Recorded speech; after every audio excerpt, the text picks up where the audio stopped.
Assalamualaikum warahmatullahi wabarakatuh. Salam sejahtera tanpa batas untuk kita semua. Para siswa sekalian, hari ini kita akan mempelajari tentang konsep esensial geografi.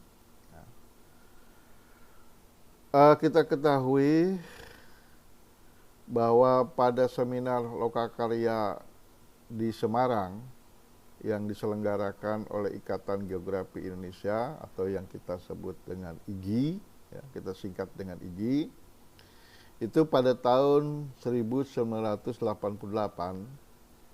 bahwa di dalam seminar tersebut telah disepakati bahwa geografi itu adalah suatu ilmu yang mempelajari tentang persamaan dan perbedaan dari gejala-gejala geosfer dan unsur-unsur geosfer dengan sudut pandang lokasi atau lingkungan dalam konteks keruangan.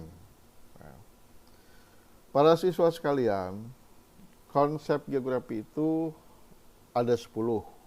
Jadi dalam hal ini kita akan membahas ke-10 konsep tersebut.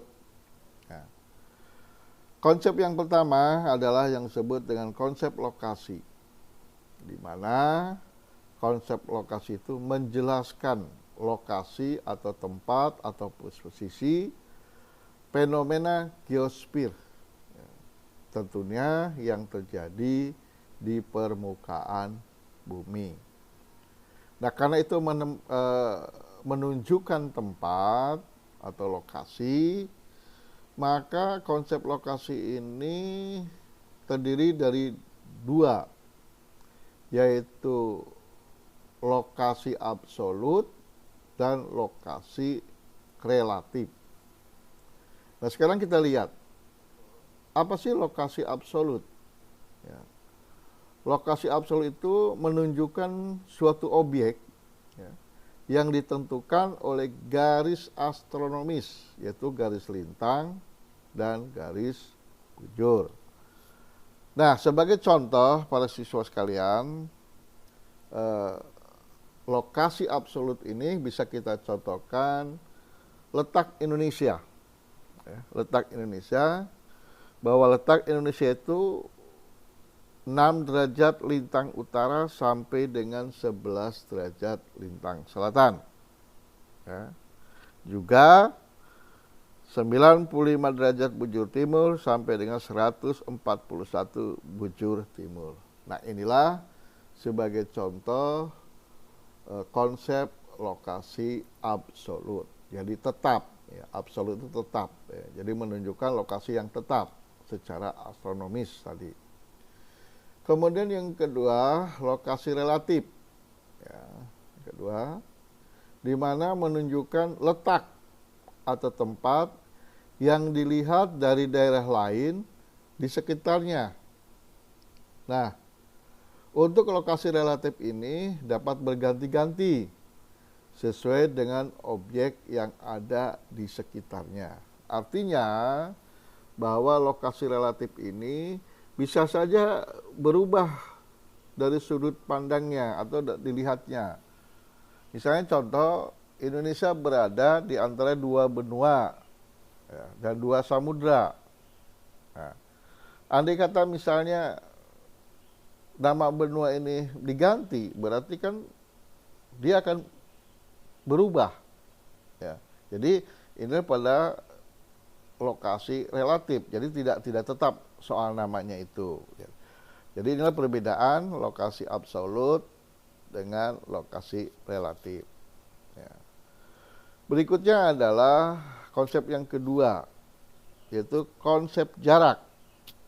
Ya. Nah, konsep jarak ini menjelaskan kepada kita yaitu ruang yang menghubungkan antara 2 buah objek atau lebih, ya. Jadi mempelajari tentang ruang yang berhubungan antara 2 objek atau lebih. Jadi kalau bisa saya artikan kalau lokasi itu bisa boleh katakan satu objek, ya. Kalau konsep jarak bisa dua objek. Misalnya contoh di sini, nilai tanah akan semakin mahal bila semakin dekat dengan kota atau jalan raya. Nah, para siswa bisa kita lihat pada gambar ini. Ya, ini adalah contoh jarak. Ya. Jadi nilai jual tanah, ya, kalau di pinggir jalan tentunya itu akan lebih mahal dibandingkan dengan di wilayah dalam atau pedalaman. Ya. Nah, ini adalah salah satu bentuk contoh konsep jarak. Nah, yang ketiga, konsep keterjangkauan. Nah, di sini adanya hubungan, ya, antara satu tempat dengan tempat lain yang dikaitkan dengan alat transportasi, ya, yaitu berupa sarana dan prasarana angkutan. Jadi dalam kalimat sederhananya itu adalah konsep keterjangkauan itu menceritakan terjangkau atau tidaknya kita ke suatu wilayah. Ya. Makanya dalam hal ini selalu berhubungan dengan sarana dan prasarana angkutan. Ya. Kalau misalnya kita mau ke Bandung, ya, kemudian ternyata ada jalanan yang hancur, nah, berarti kita ke Bandung akan terganggu, ya, bahkan tidak akan sampai. Nah, inilah salah satu konsep keterjangkauan. Ya. Kemudian berikutnya adalah konsep morfologi. Nah, konsep morfologi ini dilihat dari bentuk lahan, ya. Bentuk lahan itu sangat berpengaruh terhadap pola pemanfaatannya bagi manusia. Nah, sebagai contoh misalnya, masyarakat di dataran tinggi itu pasti pekerjaannya adalah sebagai petani. Kenapa? Karena rata-rata kalau konsep morfologi, kalau dataran tinggi, ya, itu lahannya subur. Ya. Tentunya mereka akan bermata pencarian petani. Nah, inilah sebagai contoh konsep morfologi. Nah. Kemudian berikutnya adalah konsep aglomerasi. Ya. Konsep ini merupakan pengelompokan suatu peristiwa dan fenomena dengan berdasarkan aktivitas manusia. Jadi dalam hal ini kegiatan atau aktivitas manusia itu dikelompokkan ke dalam satu tempat. Misalnya contoh kawasan industri. Ya, contohnya adalah kawasan industri. Itulah salah satu konsep aglomerasi. Ya. Kemudian konsep nilai kegunaan. Konsep nilai kegunaan ini berhubungan dengan manfaat yang diberikan oleh suatu fenomena di permukaan bumi bagi manusia. Jadi dilihatnya itu adalah manfaatnya, ya, manfaat dari fenomena yang terjadi di permukaan bumi. Ya. Nah, contohnya yang paling mudah adalah kalau lahan itu subur, pasti cocoknya adalah untuk bertani. Ya. Kalau misalnya kita di daerah pantai, ya, pasti bermata pencaharian nelayan. Ya, artinya disinilah manfaatnya dari fenomena permukaan bumi bagi kehidupan manusia. Kemudian kepada konsep yang ketujuh, yaitu konsep pola. Di mana keadaan alam tertentu itu berpengaruh terhadap pola persebaran dan pemukiman penduduk. Jadi dilihat keadaan alam akan berpengaruh pada pola persebaran dan pemukiman penduduk. Kalau yang tadi morfologi itu manfaatnya. Nah sekarang pola itu dilihat dari pemukiman penduduknya. Nah contohnya, biasanya penduduk yang berada di sekitar aliran sungai itu pemukimannya itu akan mengikuti pola aliran sungai. Atau juga bisa, kalau bisa penduduk yang berada di pinggir jalan, ya, maka secara otomatis penduduk akan membuat rumah di pinggir jalan. Artinya mengikuti bentuk jalan. Nah ini disebut dengan konsep pola. Ya.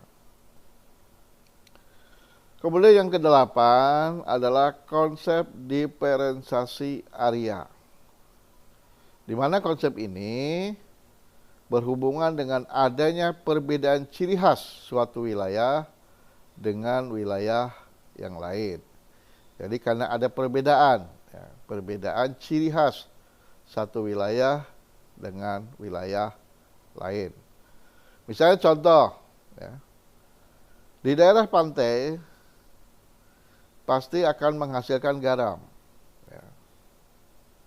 Artinya penduduk memanfaatkan air laut untuk dijadikan garam. Ya. Nah sementara di daerah dataran tinggi, ya, pasti akan menghasilkan sayuran. Ya. Di daerah dataran tinggi akan menghasilkan sayuran. Nah ini contoh dari konsep diferensiasi area. Kemudian yang kesembilan, konsep interaksi dan interdependensi. Nah, konsep ini jadi keterhubungan dan ketergantungan satu tempat dengan tempat yang lainnya. Ya, jadi saling ketergantungan satu wilayah dengan wilayah yang lain.